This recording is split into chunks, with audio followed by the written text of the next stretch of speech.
The T32 is an American Tier 8 heavy tank. This experimental World War II American heavy tank was developed on the basis of the M26 Pershing and T29 tanks. Prototypes were built in 1946. However, the T32 never entered mass production.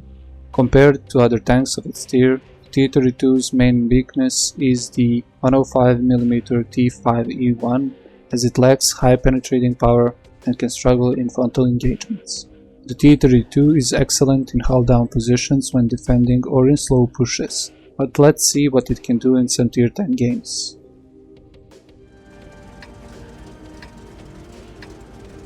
Let's get this show on the road. Hello guys and welcome back to World of Tanks Ace Tanker series.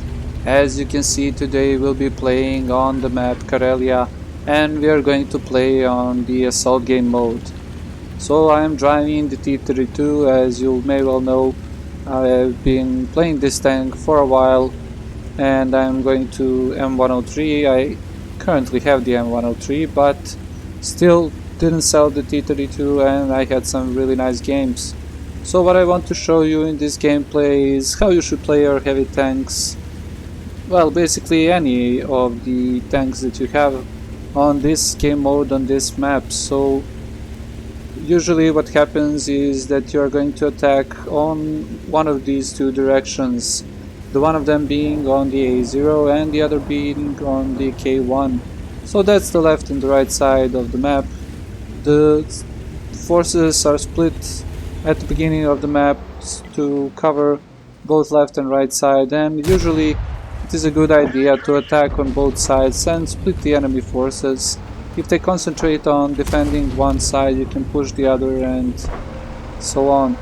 So immediately from this position that I am here, you can see that I have a couple of shots on the enemy tanks that are just starting from the enemy base. Now, all this is possible thanks to that AMX 1319, which is playing an excellent game of spotting. He is in a really nice position there.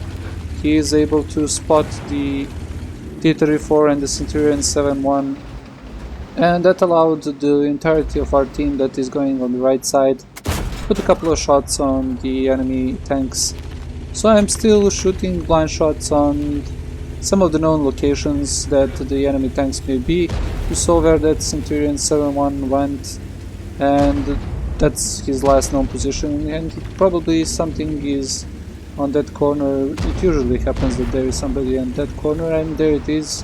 You can see the Centurion that is right there on that corner where I was shooting. Unfortunately, I probably didn't hit him, but nevertheless you can let yourself fire a couple of shots and try and hit some of those blind shots. It really can do you good sometimes. Now you can see there is an SU-101 still in that position where the Centurion was, and that's basically why I was blind shooting that position. So one other thing that I want to show you here is the position that you can take in some of the tanks, not all of the tanks, but some of the tanks that have good turret armor and that have good armor overall. So this position is pretty nice. You're not going to get spotted, you're hiding in this bush, but be careful of those heavy tanks that are below you. They can proxy spot you in this position and that can bring you a lot of trouble. Now usually I don't want to do these kind of things that I did just right now, but I saw the opportunity to take out a tier 10 heavy tank, that's the IS-7, and I took a little bit of risk. If the enemies were paying attention, they could have tracked me in the air and they could have done a lot of damage to me, but fortunately nobody was there to shoot me. And now this is what I was talking about. I get tracked in the air, but fortunately only the IS-3 was shooting on me. So with the good repair crew I was able to run away and not get shot once again. The second shot hit my cupola. I'm not really worried about the IS-3 shooting my cupola. It cannot penetrate, as you all know. It has around 300mm of armor, so I'm not really worried there. I misplay here a bit. I go for the T57 reversing, and I stop our M103 to go forward and put shots in the heavy tank. Now, really nice position here for me. I get hit twice, but both of those shots didn't penetrate my tank. One of them destroys my tracks and the other one bounces. Still, the M103 shooting at me. Really, from that kind of range, he wasn't able to penetrate me. I don't know if he hit my turret or the armor on the lower plate, but it still doesn't matter. If he wasn't able to penetrate that, that's the most important thing. Now I took a blind shot somewhere that usually you can find heavy tanks camping or tank destroyers camping. That's probably the position where the IS-3 was and that he was shooting on me.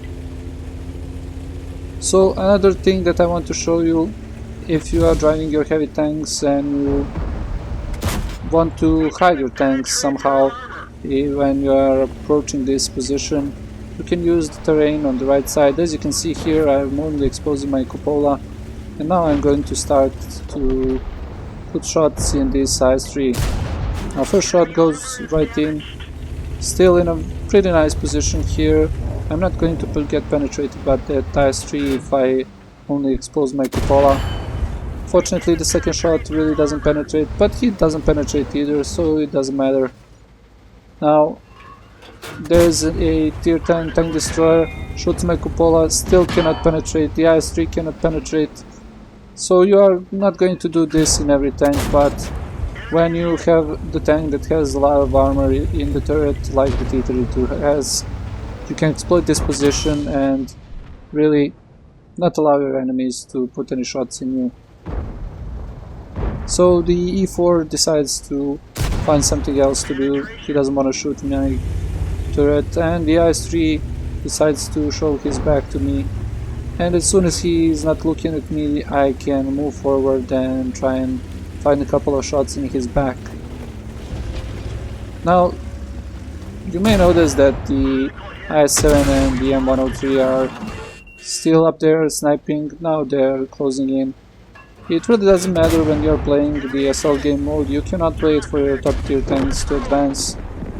I mean, you have to take charge and you have to go forward and try and win the game. If you are waiting for your heavy tanks to push, there is a great chance that they will not push and that you will really get stuck in the game and only have a couple of seconds to finish and win. Now I do a silly thing here. I go to fight with the E4 one-on-one, but he wasn't able to shoot my lower plate, sorry, my hull armor, and he wasn't able to penetrate. Now this object 140, I really don't know how this didn't penetrate on the side of the object 140. He has the better DPM than me, but as long as I have the shots on his lower plate, I can penetrate him and do damage. I am trying to leave my cupola only exposed, and I find the killing shot. That's a GG, and let's take a look at those game stats. As you can see, I had a decent game. I got a couple of medals like Spotter, Bruiser, Shellproof, Firefire Effect, a Steel War for bouncing a lot of shots, and of course the Mastery Badge Ace Tanker. On team score sheet you can see that I finished first with 1386 experience, 3546 damage and 2 kills in a tier 10 match. On detail report you can see that I fired 26 shots, of which 19 hit the target and 12 penetrated. I was also able to bound nearly 4000 damage of the 16 shots I received. And as I was playing very aggressively at the end of the game, I was able to do 1900 assistant damage. I hope you guys saw how you can win your assault games on Karelia, and I'll see you in the next one.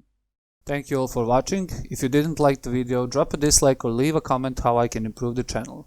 And if you liked the video, hit the like button, share and subscribe for more content, as it really helps me out a lot. And also don't forget to follow me on Facebook, Twitter and Google Plus to get the new content first, every Monday, Wednesday and Friday. And if you're wondering what to watch next, hit the little I button in the top right corner and it will lead you to another video. See you guys next time.